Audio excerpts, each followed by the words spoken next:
আজিৰে প্ৰকাশ পাব 6টা বিভাগৰ বিজ্ঞাপন। আৰু নিবনুৱা যুৱক যুৱতীসকলৰ বাবে অতিকৈ ভাল খবৰ। জানুৱাৰী মাহৰ পৰা বিভিন্ন বিভাগত নিযুক্তি প্ৰক্ৰিয়া আৰম্ভ কৰা হ'ব।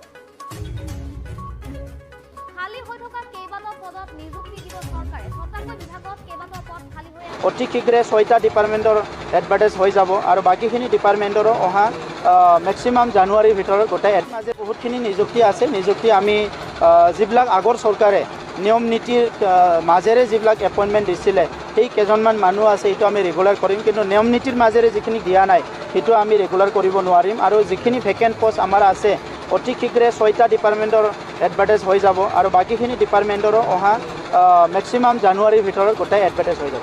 বহুতখিনি নিযুক্তি আছে। নিযুক্তি আমি যিবিলাক আগৰ চৰকাৰে নিয়ম নীতিৰ মাজেৰে যিবিলাক এপইণ্টমেণ্ট দিছিলে সেই কেইজনমান মানুহ আছে, সেইটো আমি ৰেগুলাৰ কৰিম। কিন্তু নিয়ম নীতিৰ মাজেৰে যিখিনি দিয়া নাই সেইটো আমি ৰেগুলাৰ কৰিব নোৱাৰিম। আৰু যিখিনি ভেকেণ্ট পষ্ট আমাৰ আছে অতি শীঘ্ৰে 6টা ডিপাৰ্টমেণ্টৰ এডভাৰটাইজ হৈ যাব আৰু বাকীখিনি ডিপাৰ্টমেণ্টৰো অহা মেক্সিমাম জানুৱাৰীৰ ভিতৰত